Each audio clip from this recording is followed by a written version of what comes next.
بسم اللہ الرحمن الرحیم۔ علت وہ تغیر ہے جو عروض یا ضرب میں واقع ہو اور لازم ہو، مگر بعض علتیں لازم نہیں ہوتی، انہیں علل جاری مجرائے زحاف کہتے ہیں۔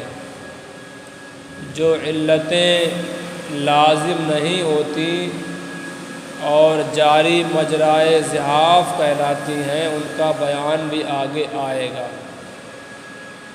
اولاً آپ نے یہاں علت کی تعریف پڑھی کہ علت کہتے کس کو ہے، تو آپ نے پڑھا علت وہ تغیر ہے جو عروض یا ضرب میں واقع ہوتا ہے اور لازم ہوتا ہے۔ یہ جان لے کہ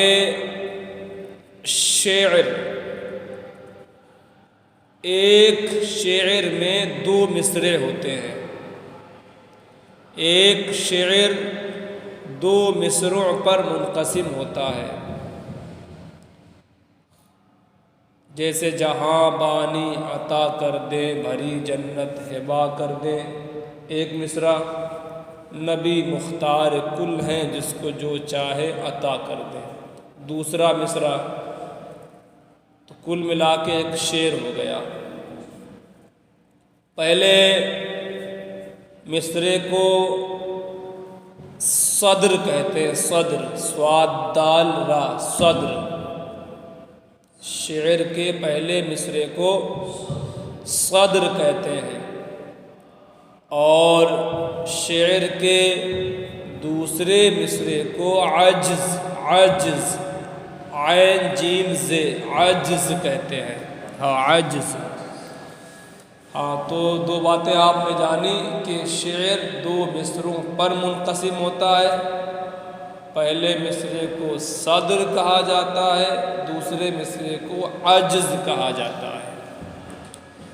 اب آپ کو یہ جاننا ہے کہ جو پہلا مصرع ہوتا ہے، پہلا مصرع، پہلے مصرع کا جو آخری جز ہوتا ہے، جو آخری رکن ہوتا ہے، پہلے مصرع کا جو آخری رکن، آخری جز ہوتا ہے، وہ عروض کہلاتا ہے، عروض۔ پہلے مصرع کا جو آخری جز ہوتا ہے وہ عروض کہلاتا ہے، اور دوسرے مصرع کا جو آخری جز ہوتا ہے وہ جز ضرب کہلاتا ہے۔ دوسرے مصرع کا جو آخری جز ہوتا ہے، رکن ہوتا ہے، وہ ضرب کہلاتا ہے۔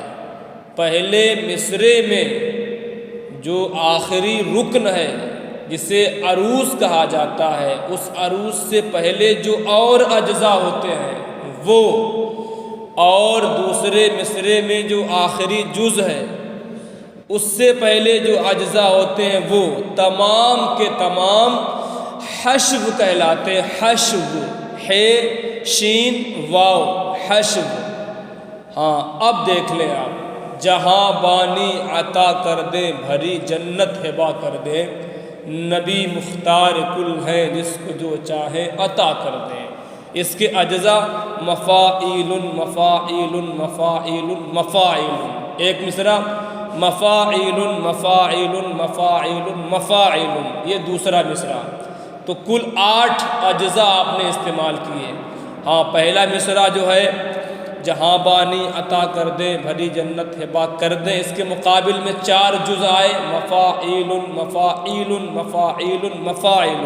تو جو چوتھا ہے مصرع اولا کا جو چوتھا جز، چوتھا رکن ہے، یہ عروض ہے، اور دوسرے مصرع میں جو چوتھا مفاعیل آئے گا وہ ضرب، اور چوتھے سے پہلے 3 اجزاء جو اور ہیں، ایسے ہی دوسرے مصرع میں چوتھے جز سے پہلے جو اور اجزاء ہیں تو سب کے سب حشو کہلائیں گے، حشو۔ اب کل ملا کے آپ اتنا جان لیں کہ علت کا جو وقوع ہوتا ہے وہ عروض میں ہوتا ہے اور ضرب میں ہوتا ہے۔ کیا مطلب عروض میں ہوتا ہے اور ضرب میں ہوتا ہے؟ مطلب یہ ہے کہ علت کا وقوع اگر ہوتا ہے تو جو پہلا مصرع ہوتا ہے، پہلے مصرعے کا جو آخری حصہ ہوتا ہے جسے عروض کہتے ہیں اس میں ہوتا ہے، اور جو دوسرے مصرعے کا آخری حصہ، آخری جز جسے ضرب کہتے ہیں اس میں ہوتا ہے۔ یعنی پہلے مصرعے کے آخری حصے میں اور دوسرے مصرعے کے آخری حصے میں علت کا وقوع ہوتا ہے اور لازم ہوتا ہے۔ ہاں، یعنی جو علت اگر واقع ہوگی، علت جو تغیر ہے اس کا وقوع اگر ہوگا تو یہیں پہ ہوگا، یہ لازم ہے اس کے لیے۔ اور جو حشوی اجزاء کہلاتے ہیں، حشوی اجزاء یعنی پہلے مصرعے میں جو آخری حصہ ہے اس آخری حصے سے پہلے جو اور اجزاء آتے ہیں، ایسے دوسرے مصرعے میں جو آخری حصہ، آخری جز ہے اس سے پہلے جو اور اجزاء ہیں وہ حشو کہلاتے ہیں۔ ان کے اندر علت واقع نہیں ہوتی، ان کے اندر عام طور سے زحافات واقع ہوتے ہیں جن کو آپ نے پیچھے پڑھا ہے۔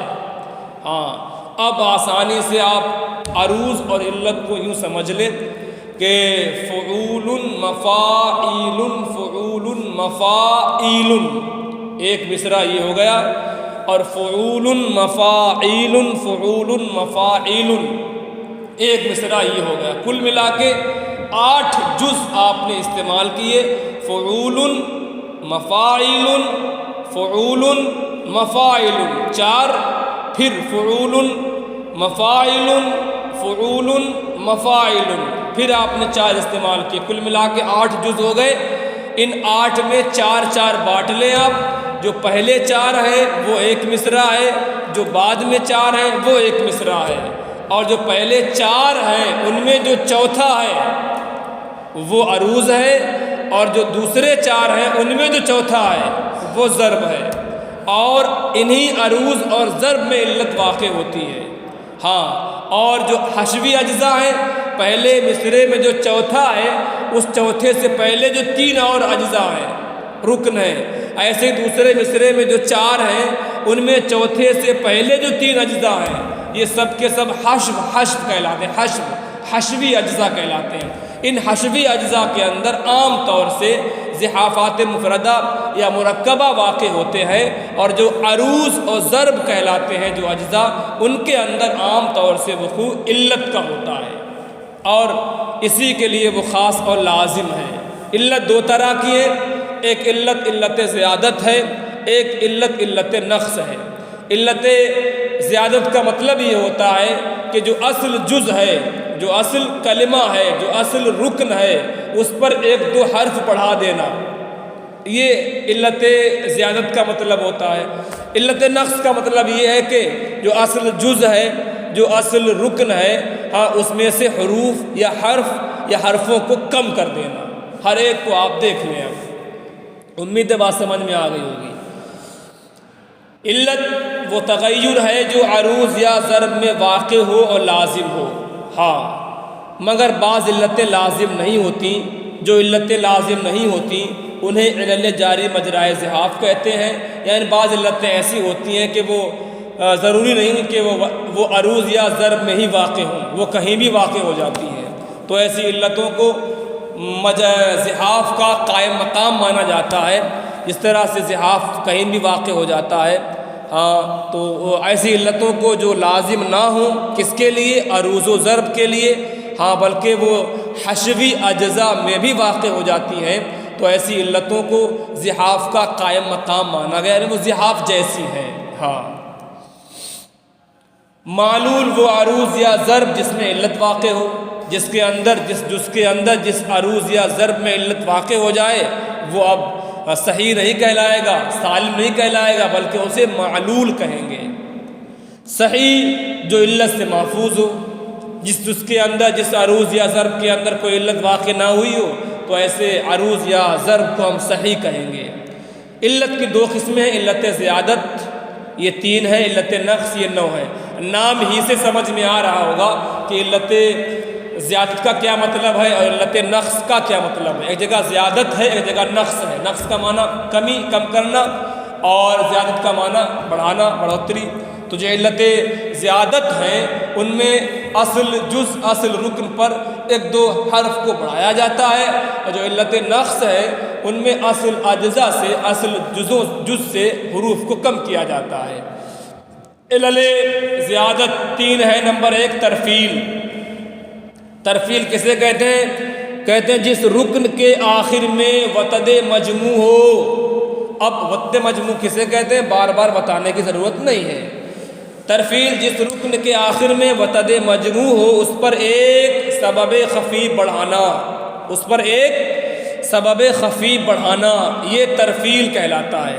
جیسے فاعل کو آپ چاہ رہے ہیں کہ اس میں ہم 2 حرف بڑھا لیں، کیا بڑھا سکتے ہیں یا نہیں بڑھا سکتے ہیں؟ تو کہتے ہیں بڑھا سکتے ہیں۔ کیسے بڑھا سکتے ہیں؟ وہ سبب خفیف کی صورت میں بڑھا سکتے ہیں۔ تو فاعل سے آپ نے کر دیا فاعلاتن۔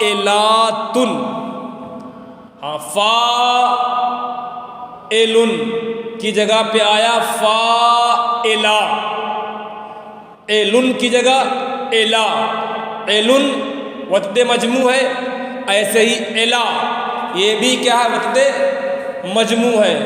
اصل تو یوں آپ چاہ رہے ہیں فاعلن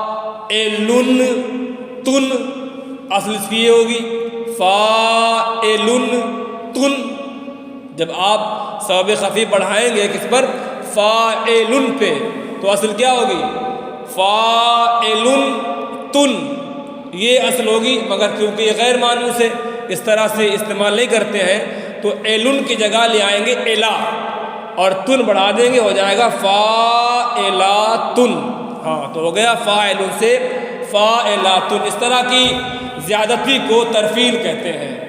تزئیل یا ازالہ 2 نام ہیں، تزئیل بھی کہتے ہیں اس کو، ازالہ بھی کہتے ہیں، جو بات آگے آ رہی ہے اس کو۔ جس رکن کے آخر میں وتد مجموع ہو اس پر ایک حرف ساکن بڑھانا۔